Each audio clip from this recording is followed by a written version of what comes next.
Привет, меня зовут Станислав Иваницкий, и Sony A7 III это до сих пор одна из лучших камер для большинства фотографов, подчеркну, с ограниченным бюджетом, даже если ты смотришь меня в 2025 году. Я сейчас тебе все объясню с примерами. Сегодня поговорим, стоит ли покупать Sony A7 III именно для фотографии, или лучше можно взять A7R III, такая она покруче вроде бы, да, или A7C взять, и сравним с конкурентами других брендов.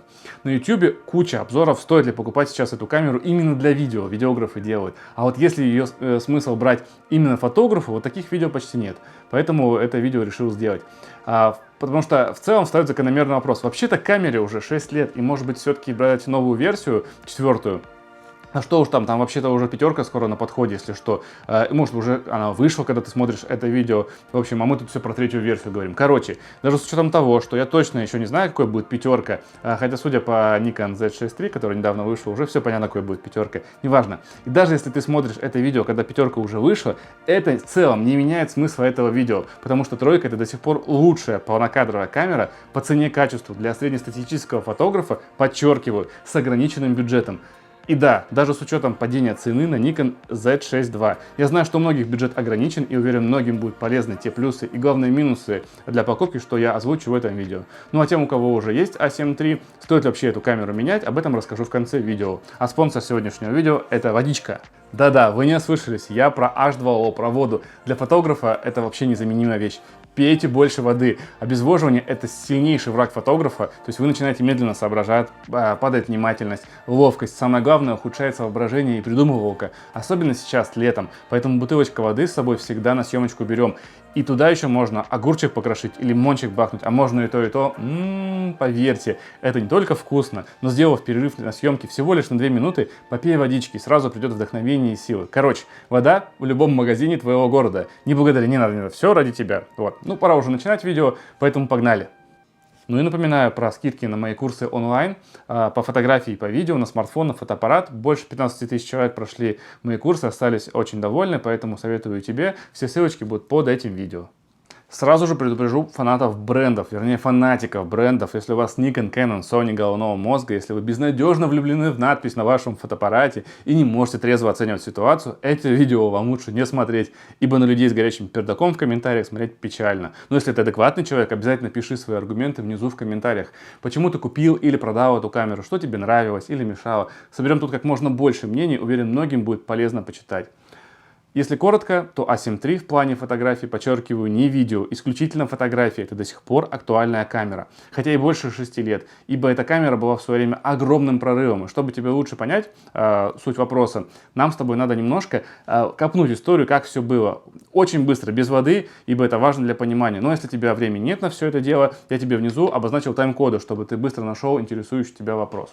Итак, A7 III заметно опередила время и всех конкурентов. Да, A7R III вышла раньше, A9 это была просто техническая революция, которая много чего изменила, но цена у R3 и 9 была просто гораздо заметно выше, и они не могли стать народной камерой, коей стала A7 III. Да что уж там, тройка стала последним гвоздем в крышку гроба зеркалок и огромной болью в жопе для Nikon, сместив его со 2-го места после Canon на 3-е в беззеркальном сегменте и охватив огромный кусочек рынка у Canon. Если раньше было Canon или Nikon, то с 2020 года вопрос уже так вообще никто не ставил. Так что же было такого у A7 III, что она встряхнула весь рынок и поменяла правила игры? Да-да, именно так. Эта камера доказала массовому покупателю камер, что беззеркалки это не игрушки, это серьезно, и мир теперь изменился. Так что в 2018 году A7 III сказала: все, можете забыть про свои зеркалки.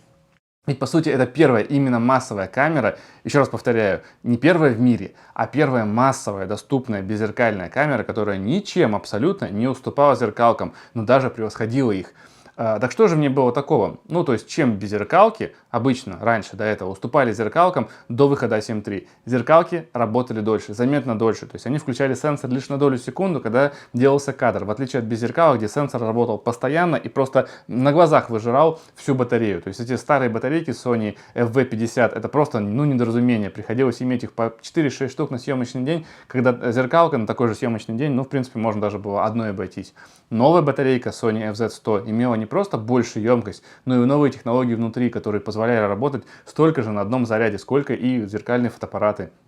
И про батарею дальше еще расскажу, это большой плюс у A7 III. Ну и, конечно же, главный козырь — это автофокус. Новый автофокус по глазу — это просто, ну, геймченджер. Он полностью изменил правила игры. То есть те, кто попробовал хотя бы раз именно по этой причине, больше никогда не возвращались на зеркальные фотоаппараты. Камера сама отслеживает глаз, и все, тебе больше не надо ни о чем думать. Про автофокус просто можно забыть. Нет, думать, конечно, надо, и это не панацея от всех болезней, но в 90% случаев это снимает полностью нагрузку с фотографа. О фокусе можно больше просто не думать о композиции, о свете и так далее. И A7 III в этом просто хороша. Да, следующее поколение стали еще лучше, они принесли автофокус в реальном времени, искусственный интеллект, но все A7 III в 2018 году дала тот уровень автофокуса, который вполне хватит и по сей день, а также появился полностью беззвучный режим, камера не издает никаких звуков, что в принципе тоже раньше было невозможно. Ну и также кастомизация, то есть можно перезначить все кнопки на камере, а зеркалки такого не могли делать. То есть берешь кнопочку и ставишь на нее все, что тебе нужно, да, и конечно, такой уровень удобства гораздо превосходил то, что могли дать зеркальные фотоаппараты. Плюс можно заряжать камеру от зарядки телефона. И более того, если камера садилась, можно просто подключить к пауэрбанку и снимать бесконечно. А зеркалки все еще идут с отдельными вот этими зарядниками. Это просто бред. Представляете, вот вы покупаете iPhone, чтобы его зарядить, нужно вытащить из него аккумулятор, ждать 2 часа, пока он зарядится. Ну, в общем, короче, привет Motorola из 90-х. Ну, короче, это вообще просто прошлый век, и до сих пор зеркалки этим болеют. В целом, еще много чего, то есть ролика просто не хватит перечислять, чем же зеркалки уступали, что в них устаревшего было и что нужно было поменять. То есть про видеовозможности мы не будем сегодня говорить. Это, собственно говоря, финальное, что просто, ну, закопало все зеркалки окончательно, да, и люди начали переходить на беззеркалки. Но сегодня про видео мы не будем. И важно, Sony разрешила сторонним производителям делать оптику. И это один из жирнейших плюсов, который сейчас делает A7 III в условно бюджетном сегменте, более выгодная покупка, чем беззеркалки Nikon и Canon. Итак, плюсы и минусы A7 III сейчас. Начнем с плюсов.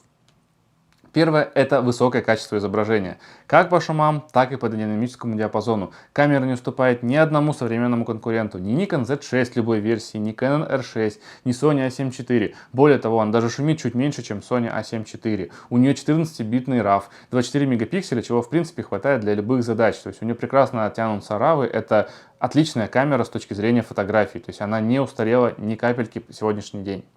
Второе, это аккумулятор. A7 III по-прежнему является одним из самых долгоиграющих беззеркалок Sony и вообще беззеркалок на рынке, любых.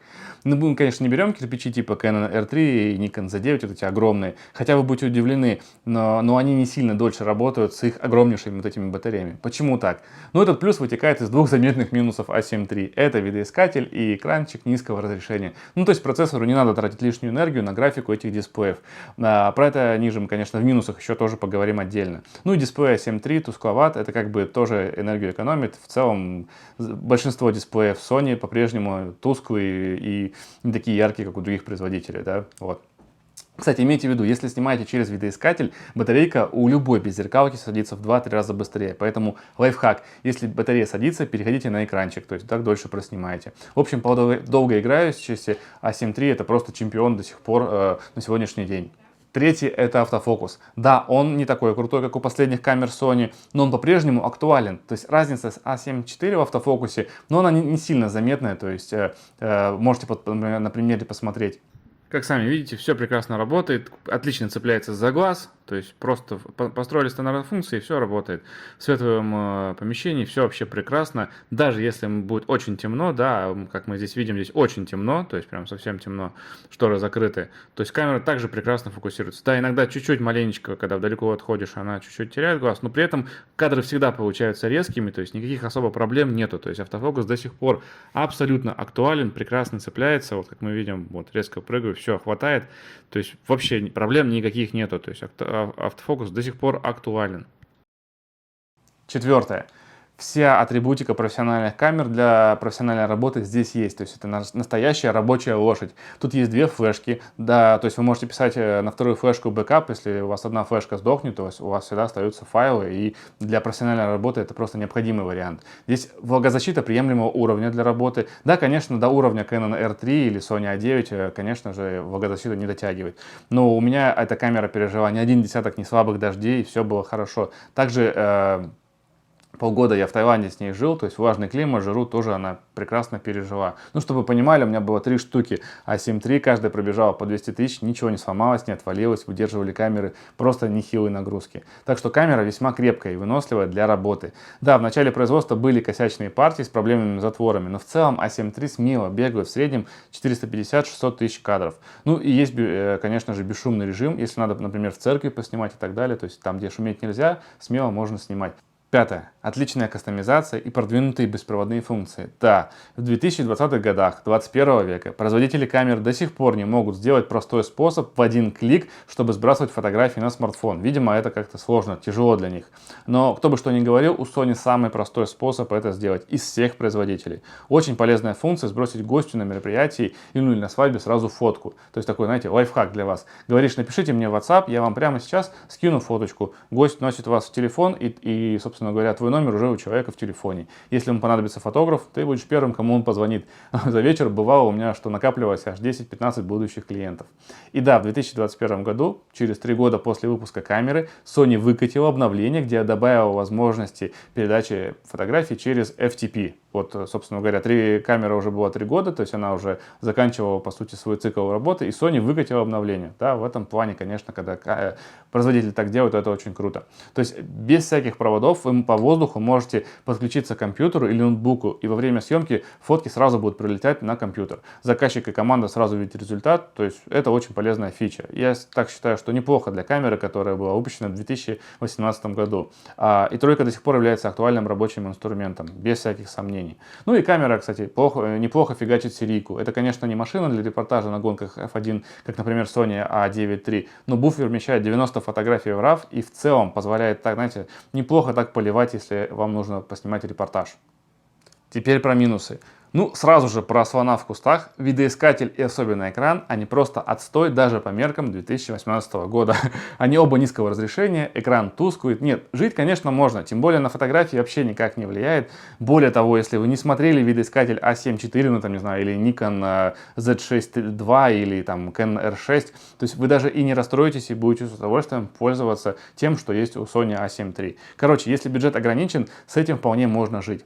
Автофокус у тройки хороший, но с некоторыми сторонними линзами, такими, знаете, старыми, в темноте фокус может немножко подтупливать. То есть почти незаметно, но все же бывают такие, знаете, микролаги. То есть линзы типа Sigma 41.4 или старый здоровый Sigma 85.1.4, который я не рекомендую брать, ибо есть новый, маленький, легкий, резкий, классный, без проблем с автофокусом вообще на любых камерах Sony. Беззвучный режим имеет заметный роллинг шаттер, то есть очень быстро движущиеся объекты, они смажутся, вернее, наклонятся. Для спорта такой режим не подходит, то есть что-то быстро движущееся в этом режиме не поснимать. Кстати, та же самая болезнь и у Sony A7 IV, то есть здесь в плане, если вы купите четверку, вы ничего не выиграете. Второй слот для карты памяти медленный, он не поддерживает UHS 2, то есть скорость у него ограничена 90 мегабайт в секунду. Поэтому фигачить серию 10 кадров в секунду в RAW в оба слота сразу без задержек не получится. То есть, как бы для меня не проблема, потому что я всегда бэкап ставлю в JPEG. Поэтому, если у вас на основную пишется RAW, а на вторую JPEG, то проблем с задержками не будет. То есть, она быстро будет поливать и серийка будет хорошо работать. Беспроводной модуль, он старый, он поддерживает частоту Wi-Fi только 2,4 Гц, что очень медленно. То есть в отличие от новых камер, где уже давно есть 5-герцовый диапазон, это очень сильно быстрее. То есть скидывать на ноутбук во время съемки через FTP тяжелые файлы быстро не получится. То есть задержка ощутима, поэтому RAW летит очень долго. Но если поставить JPEG маленького размера, все прилетает очень быстро. То есть это именно для того, чтобы для ознакомления ваша команда могла ознакомиться, заказчик и так далее. То есть не для того, чтобы бэкапить. Бэкап у вас сохраняется непосредственно на камере. Ну и тут нет возможности также скинуть RAW через приложение из камеры. То есть в новых типа Sony A7 IV вы можете из камеры прям сразу же на телефон кинуть RAW и в Lightroom в телефоне его отретушировать. Здесь не получится, здесь только JPEG. В целом это не страшно, но просто вот такой минус. У A7 III старый цвет, то есть он неплохой, просто у новых камер Sony они обновили цветовое поведение. Если вы хотите к новой с вашей Sony какой-нибудь, например, A7 IV взять допом тройку, имейте в виду, цвет будет немного отличаться. Для видеографов это заметно, это страшно. То есть Но на фото это не так заметно, как это бывает на видео. И заказчики, например, не заметят. Это просто ваш внутренний перфекционист будет от этого немножко страдать, как бы. Но, опять же, не сильная проблема. Еще раз повторю, это все касается только фотографов. Если вы видеограф, это видео не для вас. Ну, если вы досмотрели до сюда, конечно, большое спасибо, я вам очень благодарен. Но мой посыл такой: если вы гибридный создатель контента, вы часто снимаете видео, красите видео, там, DaVinci, например, делаете сложный монтаж. Вот для таких задач A7 III брать не надо. С точки зрения видео камера сильно устарела и не актуальна. Ну, кстати, последние 4 видео, включая это, сняты на A7 III в S-Log 2, если что. Если вы делаете небольшие подсъемы, не красите видео, в общем, ничего серьезного, то да, тогда A7 III, в принципе, вам для видео хватит. 4К 30 кадров в секунду с кропом 1.5 там есть, и, в принципе, этого, ну, для большинства задач хватает. Итого, для кого эта камера? Кто у нее конкуренты?